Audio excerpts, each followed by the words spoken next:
Aisha Sow. Tedduɓe heeɗiɓe RFI fulfulde on calminama on jarnama e kettogol bisimilla mon e ka taskaram kabaruji yontere woni koɗo men hannde ko Nourou Dicko jaydiyanke dokkirennoɗo kibaruji to télé RTB mo Burkina Faso e o saaha o moni e foftere taskaram men kabaruji yontere kaleten hannde walla ma naw en ha toon to Burkina Faso jehen to Soudan kalen en jillu kilifa Amérique Anthony Blinken e nder Afrique jewten e caɗele ɗande gonɗe to kerol Biélorussie et Pologne gasniren alhaali COP26.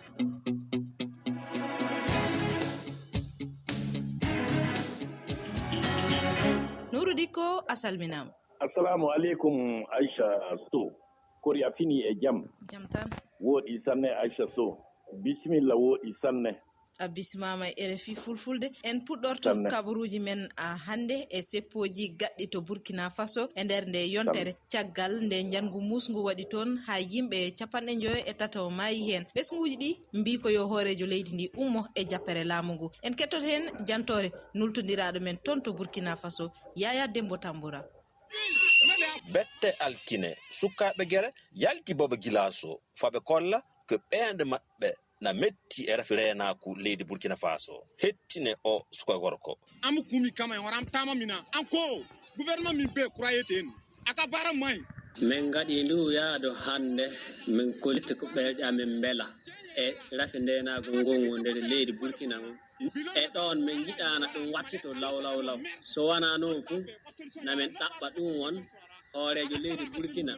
jippo laamu ngun hokkita goɗɗo so jaɓay jippagol ɗum min ndiwanɗo daga no min ndiwino Blaise Compaoré ni nama solution soraran wallahi an fana ba gwente abata an place gwente on atana ma gwente yimɓe ɓen kawriti nokku andirteɗo place Tefo Amadou nokkure gara train ɓen haaja fande du yottade gouverneur Ahou Bassin dey policiɓe jaɓɓa kemɓe neɗɗo yaho gooto an bora ko France gatta o ga sawaranga sula suma lom bete an desera ndiyam wela bay seeɗa tawede sordasien France nder leydi Burkina Faso ɗo min cawti rafi ndenago ngongo nder leydi Burkina fu hande président a solution yala kikiɗe sukkaɓe worɓe pirto ken e motoji le ngalluɗo Bobo Gilaso Yaya Demba Tamboura Bobo Gilaso RFI. Nourou Dicko ko enen nandi ɗum caɗele ndenago natan ɓeydo sattude to Burkina Faso e yiyande ma holko saabi ɗum alhakika Aisha Sow ko wonna waɗa Burkina Faso ɗum ina woodi fa hande ndu faamiral majjum sabu himɓe ina keɓi famde sanne dalili ko jalti dow laabi ina kolla fa hande ndu mettorgal ɓernde muɗum men ayo keɓa paama du kam woni jama jaltuɗo ina hollita fa hande ndu hono rafi belko aku e ɓerɗe muɗum men ɓe ɗum fuɗɗana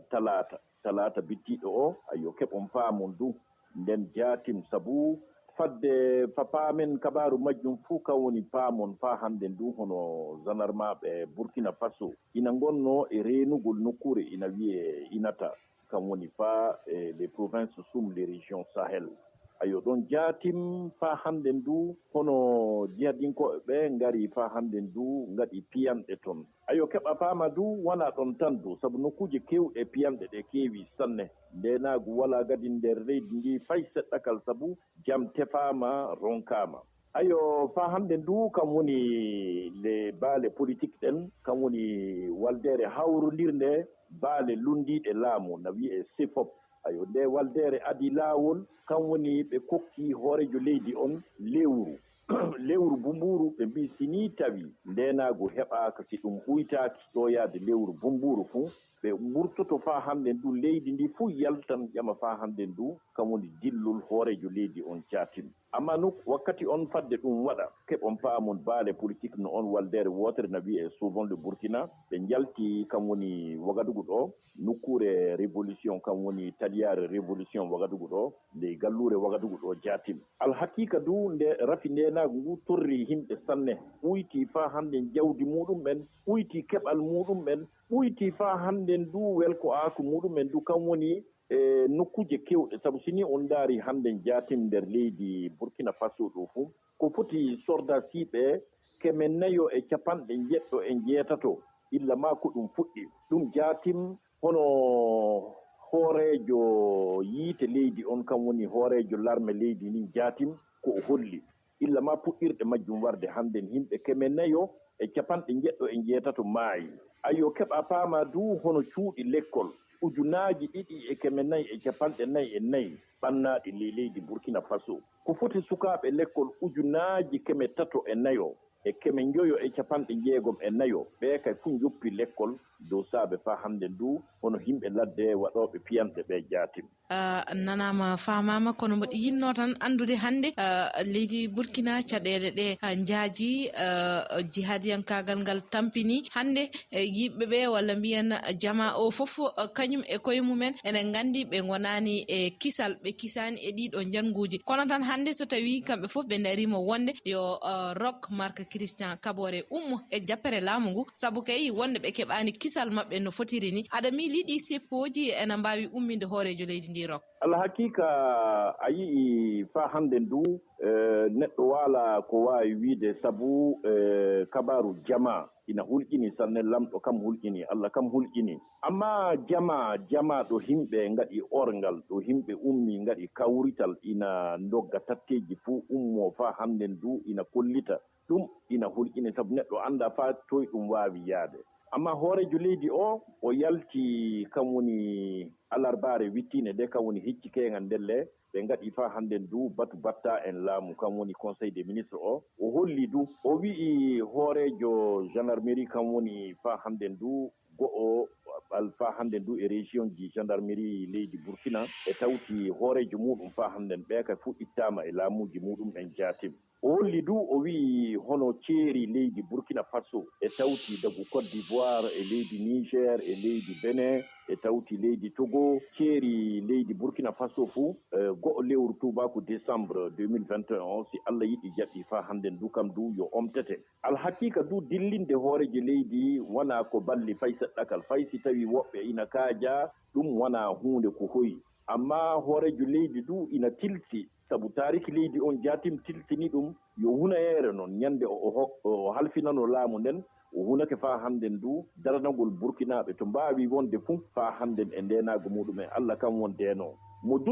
durma mo ndaara kaddi ko waawi de Allah anndi jonkay ko waawi warde yo lamɗo reenu en resa en reena en faa hannden ndu tawe jam heɓe le leydi Burkina Faso ɗo ko noon tigi ɗon laaɓi en payat e toɓɓere wonde to Soudan kay jaaɓanɗen Khartoum seppoɓe 15 mbarama ñande alarba nde ɓen ɓe gonno ko e hollude mettu ɓerde maɓɓe fii ko laamu ngu sammina ko to Soudan kettoɗen hen jantore Oumou Ba garten ko ɓuri ujune ɓiɓɓe Soudan yaltuno waɗugol ɗin seppoji e nder leydi ndi ko ɓuri siwilɓe 200 e 90 warama gila ɗi murtaduji fuɗɗi e nder Soudan liɓal laamu sakkitingal ngal woni sabu mayugo ko ɓuri yimɓe 29 e nder ngon cippiro waɗango hanki gas nyamaku e kure willama e ɓe seppoɓe ko non holliri soha marɗo duuɓi 42 tawaɗo e ɓen seppoɓe o ɓeydi o yi'uno barmuɗo batte kural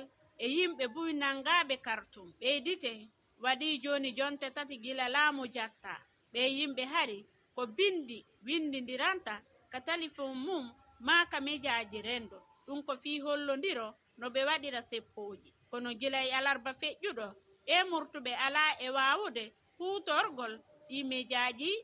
rendo kono tigi seppoji na jokkito Soudan mayɓe na ɓeydo ñande kala holko wawi yaltinde ndi leydi ettiɗormaji alhakika leydi Soudan sabu a faami kam woni illa ma e laamu Omar El Béchir ko foti faa hannde ndu himɓe 250 mbarama faa hannde ndu e riwugol Omar El Béchir faa hannde ndu e laamu ngun jaatim ɗum woni ko waldere ONU holli jaatim amma kon ɓeydanamima faa hannde ndu Aissa Sow a faami du kam woni illa ase bittiɗo o 13 lewru tubako novembre keɓon paamon faa hannde ndu jama yalti sanne sabu ko wonna waɗa Soudan ɗum sey tawe faa hannde ndu ɓe ada laawol démocratie laaɓugol e lobbol noon watta fa tawe faa hannde jama o heɓa faa hannde ndu rento sabu sordasiɓe kamɓen ardi leydi toon jaatim ndele hono yimɓe forba en kam yimɓe leydi toon civil en ɓen jaatim kolli ɓe mbi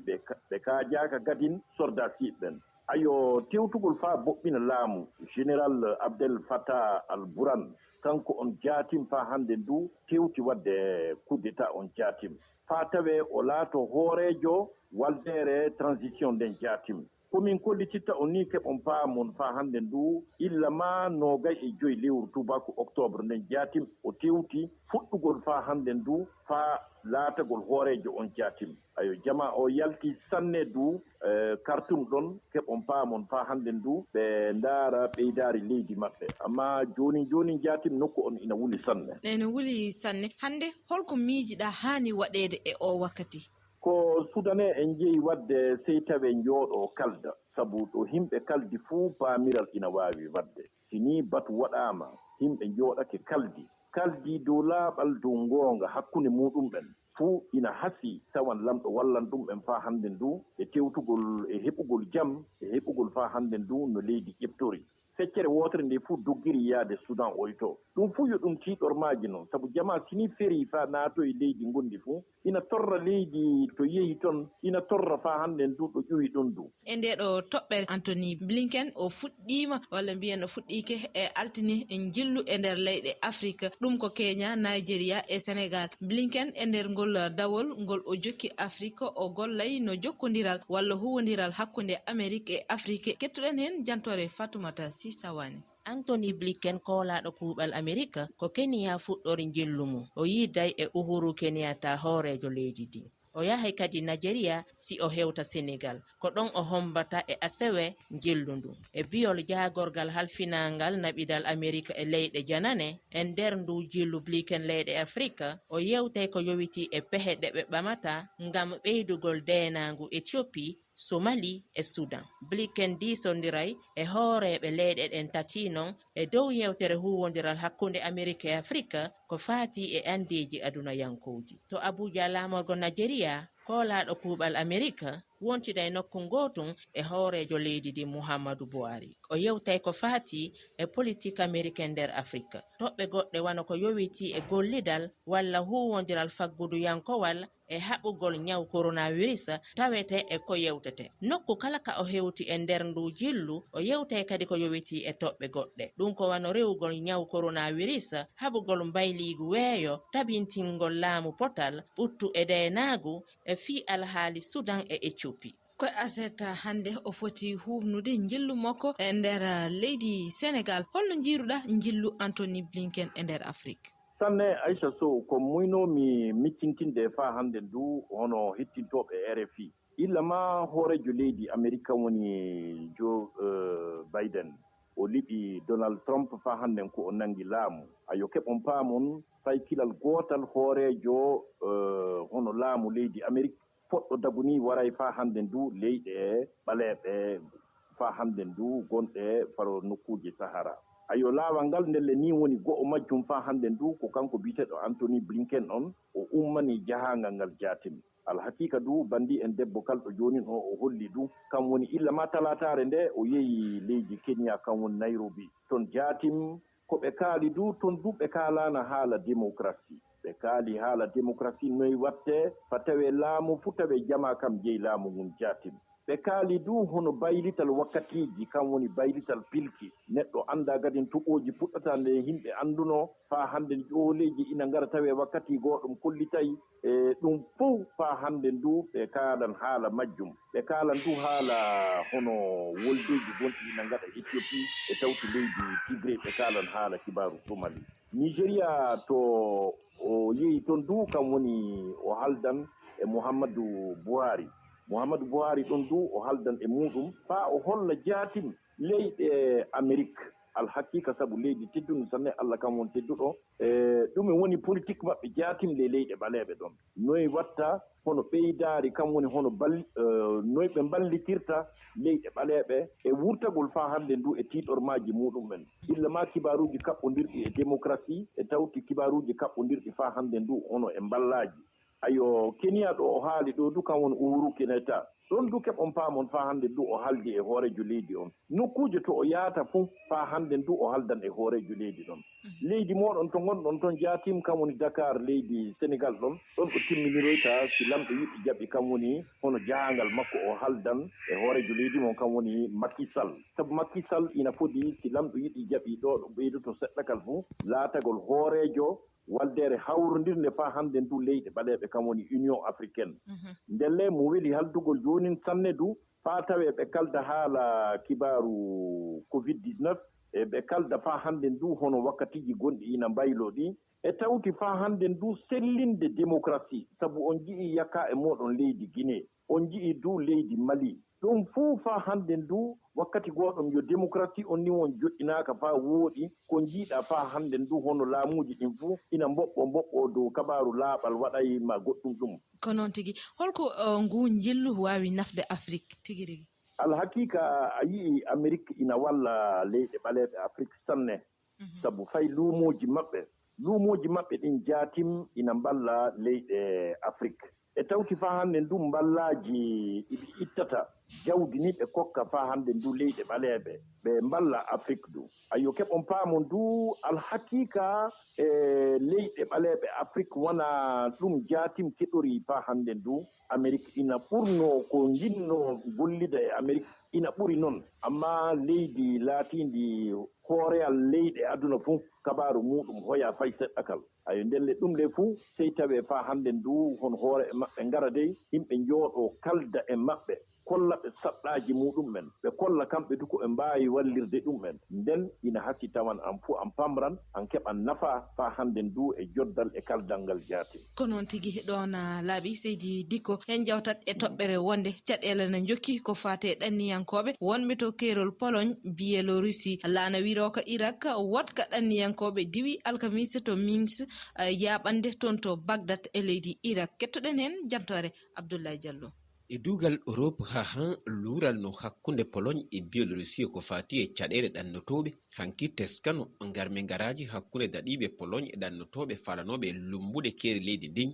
e ɗum ɓe hutorno fettoje ñamako ngam diwtude ɗannotoɓe ɓen kadi dartinoɓe e kaaƴe ɗe ɓe jogino ko ina tolno dannotoɓe ujunaji e 4 e wiide daɗiɓe renoɓe keedi Pologne daakuɓe e nden nokkure ardiɓe Biélorussie ko Pologne tuumi wonde ko kamɓe woni e ɓeydude ɗen caɗele ko fati ɗannotoɓe horejo Biélorussie Alexandre Lukashenko andini caggal nde o yewti ka téléphone e Angela Merkel horejo leydi Allemagne wonde o sembine darde makko ngam no jam e deƴƴere artira hakkunde ɗen leyɗe ɗon ɗiɗi kawtal leyɗele Europe tuumi hanki Biélorussie wonde ko kamɓe tambiti ko ɓuri ujunaji ɗannotoɓe ka keeri hakkunde maɓɓe e Pologne e Lituanie ɗum e wiide ngungumu Europe ko ngam yottade ko Union européenne fawnoɓe e jukkoje caggal ko ɓe torruno lundiɓe laamu ngun e hitande ujunaji 2020 ko noon tigi holno jiiruɗa caɗele ɗanle hakkunde Biélorussie e Pologne alhaqiqa wolde nden sabu ɗum yo tewtugol wolde noon faa hannde ndu Aisha Sow komin kollicita on ni keɓon paamon faa hannde ndu hono waldere hawrondirde leyɗe tubakoɓe Europe kam woni Union européenne ina jikkitiri jaatim salla wana faa hannde ndu hoorejo leydi faa hannde ndu Biélorussie kam woni Lukashenko woɓɓe fuu ina mbi'a jaatim kanko woni ina jukka faa hannde ndu yimɓe tinno peƴƴa faa hannde ndu ceerol makko fa naata leydi Pologne sabu oɗon miccito illa ma 16 lewru tubaku novembre ɗon jaatim faa hannde ndu hono woldeji ɗin puɗɗi hakkunde hono muuyuɓe naata le leyɗe tubakoɓe Europe kam woni Pologne ɗon e tawti faa hannde ndu ƴuurɓe faa hannde ndu Biélorussie ɓen mayɓe ngaɗi sanne du hono l'armée kam woni soldasiɓe e Pologne ɓe ummake ɓe darake wala fuu ko ɓe golliray ɓe pelliɓe malfaje ɓe ngaɗiɓe faa hannde ndu hono gaziji wala fuu ko ɓe ngaɗay kam faa hannde nawniɓe keewi sanne du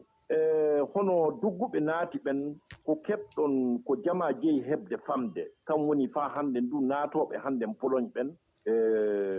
leñol muɗumen wiyetake na kurde en Irak e tawti faa hannde ndu heewɓe ina tewta feƴƴugol faa hannde ndu Biélorussie faa naata faa hannde ndu leydi Pologne ayo ɗum fuu woni hono sababuji woldeji ɗi jiyata toon jaati. En guddirat e toɓɓere meɗen sakkitinde taw koye COP 26 en keɓino tongol e nde jonde waɗnode to Glasgow leydi Écosse ko fati e wayloji weeyo ngo. Kettoɗen hen jantore Oumar Mamadou Sow garten. leyɗi temedde ɗiɗi tawtoraɗi tumodiral COP 26 to Glasgow ɓami nanodiral hankiyaswere nde patugal e yawnude hari faade e nguleki leydi ndi immorade e waylo weeyo ngo. Hoorejo ONU o Antonio Guterres holliti ngal ɗo nanodiral cifigal hanki fayida maggal ina heddi ko heewi ete leyɗe mawɗe ɗe ina potno jonji banggue kala ko woni dawrugol ɓe ƴeewa nafoore windere nde. Hoorejo COP 26 o Alok Sharma ko e ɓernde hewnde e giti baɗɗe beeli holliti nimsu mum e wasde dañde nanodiral ngal o ɗamininongal. Boris Johnson wi to banggue mum ko daña ko fotani yawede nde tawno ina fayidini ete ko ɗum tabal mawgal. Tawtimbo e ngon miijo jagorɗo toppitiɗo taarinde leydi Allemagne e wi o debbajo no wawi wade fof kam hare faade e ɗaccugol wutorugol ƴulɓe kam fuɗɗama. Marcel Rebelo de Sousa lamɗo Portugal kañum ɓangini bindol e wiide hayso ina famɗine taaɓel waɗama e ngal tumodiral ngal Glasgow. Greta Thunberg o sukudebbo suednajo wi tan ko blabla woni ɗo ma mbiya ko ñayka tan haala toon. Hare gonga nde wona e nder kuɓeje ɓuuɓɗi e ñaɓɓele belɗe woni ko bowal polgo o heɓete. Nourudi ko holko jagguɗa e nde jonde COP 26? Sanne Aisha Sow, alhakika COP 26 ɓe joƴƴini fa hannde ndu batu maɓɓe kan woni nokkure ina wiye Glasgow, kan woni leydi Ingilal ɗon jaatim. Ayo hono ko ɓe peeƴi ko ɓe tewtata du kan woni darde fa hannde ndu hono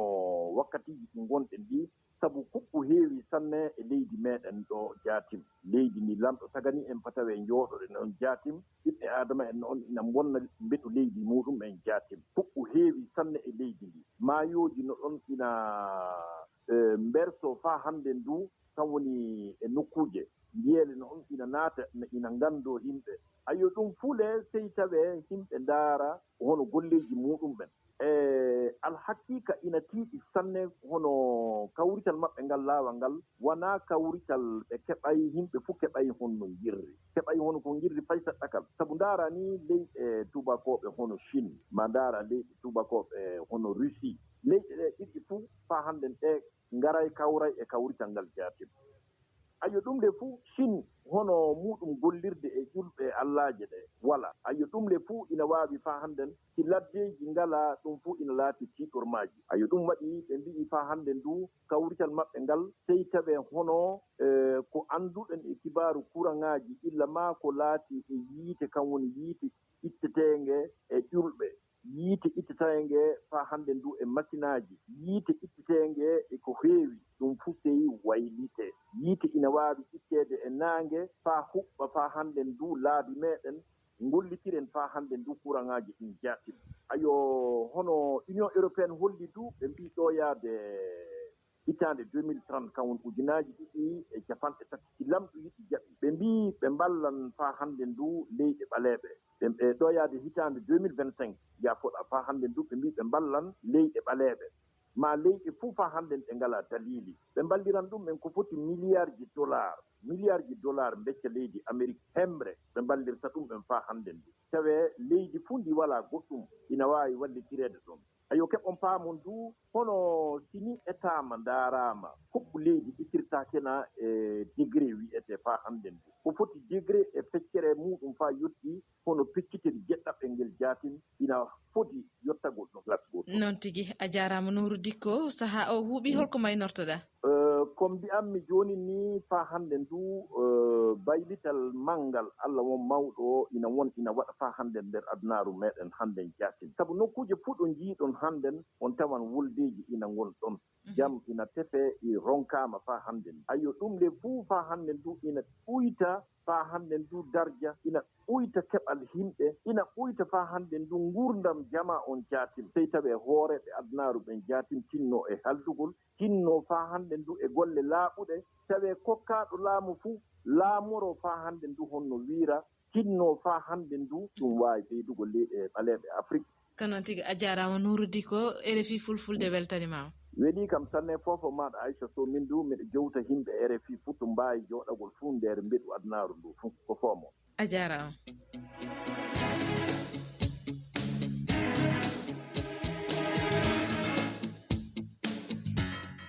gasi taskara men kabaruji yontere a jarama Nouru Dicko jandiyanke dokkirannoɗo kibaruji jitto télé RTB mo Burkina Faso e o saaha o moni e foftere ha yontere arore so gueno ñaawi ɗon e nden yo jaam e kisal Allah wone mon on jarama.